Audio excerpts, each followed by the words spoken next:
et bienvenue dans la vallée d'Hakone.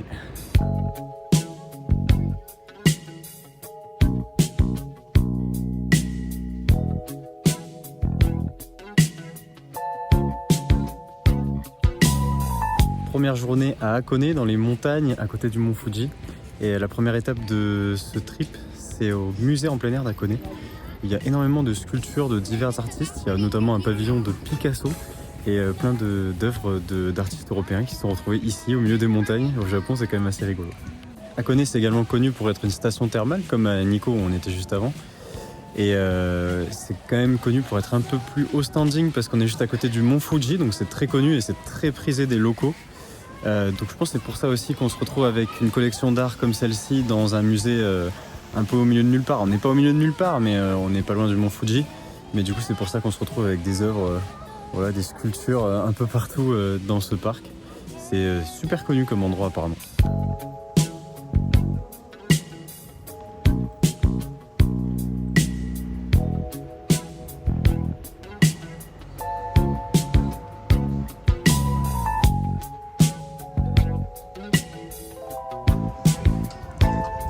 Arrivé au lac Hachi et là on va voir le programme de la journée. Donc c'est le Tori qui est là-bas, la petite croisière bateau pirate et là-haut la Ropeway, donc le téléphérique qui va nous emmener jusque là-haut.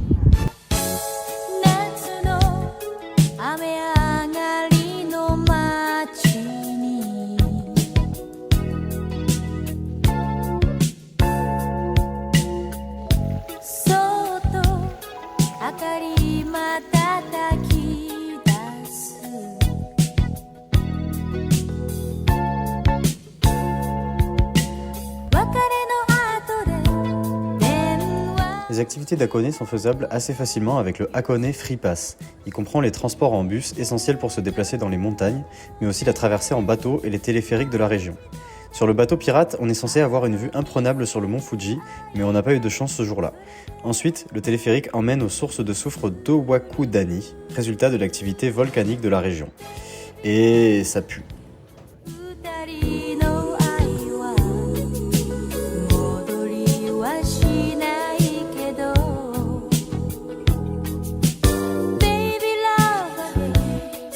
Retrouvé à Owakudani, il me semble. Donc c'est un cratère qui était formé par une éruption volcanique, d'où s'échappent de nombreuses déjections de soufre. Des fumerolles. Des fumerolles. Pas en anglais, c'est différent, fumerolles en français. Ah bah des fumerolles en français apparemment. Donc c'est des déjections de soufre, donc du coup ça pue. Et ils font des œufs noirs, enfin dont la coquille est noire. Après c'est un œuf tout à fait normal, mais tout ça avec les déjections de soufre. Et en fait ils expliquaient qu'ils avaient terrassé la falaise parce qu'il y avait de nombreux éboulements et qui descendaient dans la vallée, donc c'était un peu relou quoi. Et du coup maintenant c'est devenu une attraction touristique tout simplement. Mais c'est vrai que ça donne une autre vision du lieu. En plus il y avait le mont Fuji au fond qui était un petit peu caché par des nuages, mais en soi c'est un peu l'endroit vue mont Fuji et tout ça assez stylé. Donc là on est au parc Onshi Hakone, qui est une petite presqu'île sur le lac Hachi, donc le lac de Hakone. Et on va essayer de choper des vues sur le mont Fuji.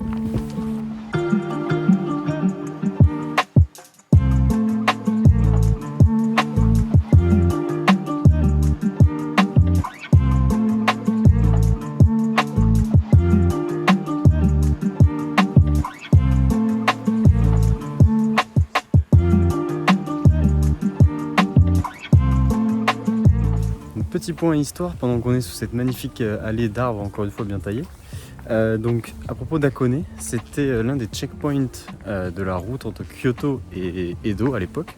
Donc la route que les gens prenaient en marchant pour transporter de la marchandise, etc.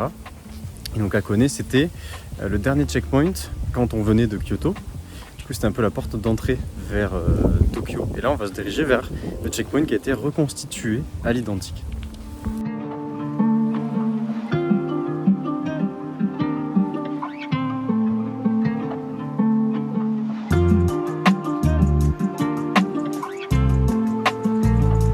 Le checkpoint d'Hakone était un point stratégique de l'entrée vers Tokyo sur la route Tokaido, donc les marchandises et les personnes devaient être contrôlées.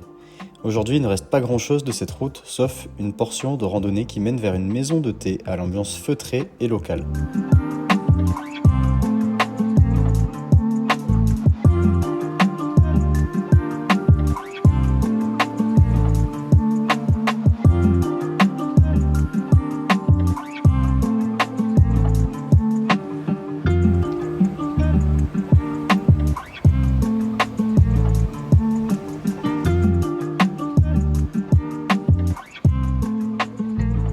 On a fini notre séjour à Hakone chez un vrai papy sushi.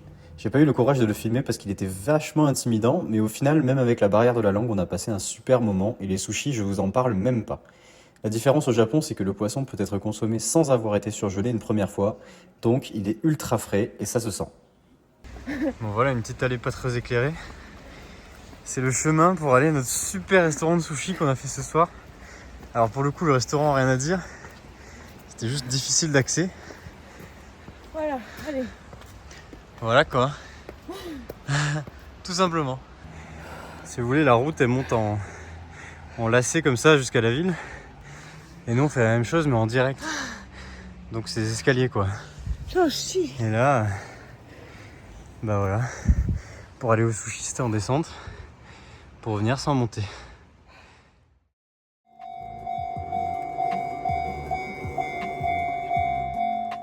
Hakone était historiquement la porte d'entrée de Tokyo et ce n'est pas pour rien. Sa proximité directe avec le mont Fuji en fait un lieu d'exception pour les Japonais. Aujourd'hui, les touristes se bousculent pour avoir les meilleures vues et c'est compréhensible. Quant à nous, on partait se faire bousculer par encore plus de touristes, cette fois à Kyoto.